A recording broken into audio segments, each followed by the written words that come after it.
بیان کیا جاتا ہے کہ بنی اسرائیل میں ایک شخص تھا جس کی بیوی نہایت حسین تھی، جس پر وہ اسرائیلی فریفتہ تھا۔ چنانچہ جب اس عورت کا انتقال ہو گیا تو اس اسرائیلی کو بڑا غم ہوا اور ایک مدت تک وہ اس عورت کی قبر پر بیٹھا روتا رہا۔ اتفاقاً حضرت عیسیٰ علیہ السلام کا ادھر سے گزر ہوا تو انہوں نے اس اسرائیلی کو پریشان حال میں دیکھ کر اس کا سبب معلوم کیا۔ جب اسرائیلی نے اپنا واقعہ بیان کیا تو حضرت عیسیٰ علیہ السلام نے دریافت فرمایا، کیا تو چاہتا ہے کہ میں اس کو تیرے لیے زندہ کر دوں؟ اس نے عرض کیا کہ ہاں حضور، یہی میں چاہتا ہوں۔ چنانچہ جب حضرت عیسیٰ علیہ السلام نے اس قبر کے مردے کو آواز دی تو قبر سے ایک حبشی غلام جس کے ناک کے نتنوں، آنکھوں اور جسم کے دوسرے سوراخوں سے آگ کی لپٹیں اٹھ رہی تھی، حضرت عیسیٰ علیہ السلام کو دیکھتے ہی غلام نے کلمہ پڑھا کہ لا الہ الا اللہ عیسیٰ روح اللہ۔ اسرائیلی نے یہ دیکھ کر عرض کیا، حضور مجھ سے غلطی ہو گئی، میری بیوی کی قبر تو دوسری ہے۔ یہ سن کر حضرت عیسیٰ علیہ السلام نے حبشی غلام کو حکم دیا کہ تم اپنی قبر میں واپس ہو جاؤ۔ چنانچہ وہ مردہ ہو کر گر گیا اور اس کی قبر کو مٹی سے چھپا دیا گیا۔ پھر حضرت عیسیٰ علیہ السلام نے اس دوسری قبر کی جانب توجہ فرمائی اور حکم دیا کہ اے صاحب قبر، اللہ کے حکم سے زندہ ہو جا۔ چنانچہ قبر پھٹی اور اس سے ایک عورت سر سے گرد جھاڑتی ہوئی باہر آ گئی، جس کو دیکھ کر اسرائیلی بولا کہ یا روح اللہ، میری بیوی یہی ہے۔ اور حضرت عیسیٰ علیہ السلام کے حکم سے وہ اسرائیلی اپنی بیوی کو ہمراہ لے کر واپس ہونے لگا، مگر وہ اسرائیلی ایک عرصے سے جاگا ہوا تھا، اس لیے اس پر نیند کا غلبہ ہو گیا اور اس نے اپنی بیوی سے کہا کہ تیری قبر پر گریا وہ زاری اور بیداری نے مجھے ہلاک کر دیا ہے، اس لیے میں چاہتا ہوں کہ کچھ دیر آرام کر لوں۔ بیوی کہنے لگی کہ ہاں آپ آرام کر لیجئے۔ چنانچہ وہ اسرائیلی بیوی کے زانوں پر سر رکھ کر سو گیا۔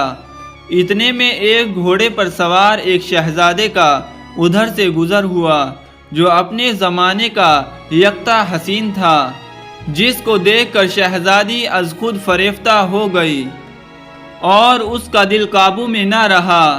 اس نے شوہر کا سر زانوں سے نیچے رکھا اور فرط محبت و غلبہ عشق سے مجبور ہو کر شہزادے کے سامنے جا کھڑی ہوئی۔ ادھر جیسے ہی شہزادے کی نظر اس پر پڑی، وہ بھی اس کو دیکھ کر اس پر فریفتہ ہو گیا اور عورت کی خواہش پر اس کو اپنے گھوڑے پر بیٹھا کر لے گیا۔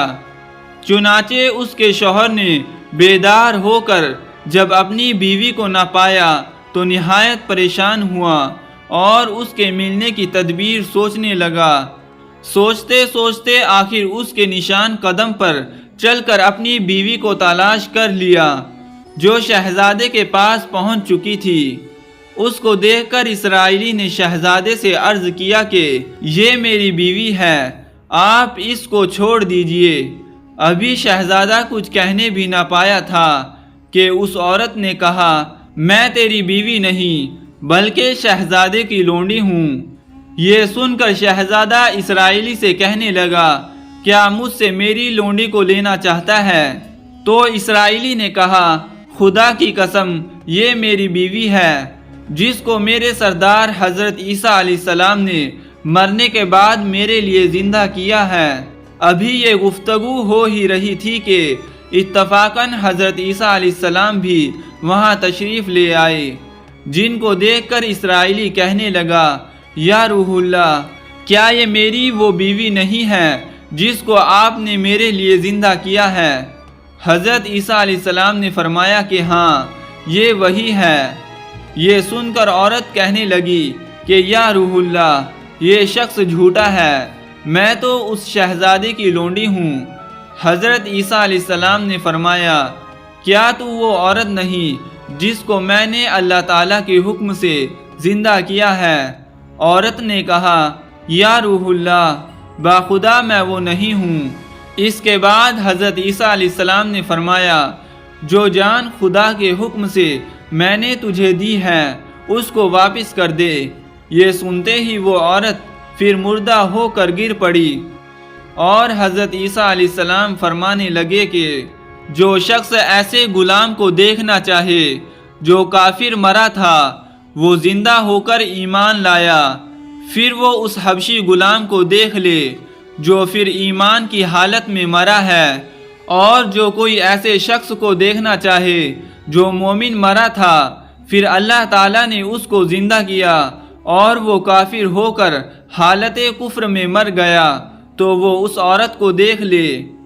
اس واقعے کو دیکھ کر اسرائیلی نے قسم کھائی کہ اب کبھی نکاح نہ کروں گا، اور میدانوں کی طرف نکل گیا جہاں اللہ تعالیٰ کی عبادت میں مصروف رہ کر اسے موت آ گئی۔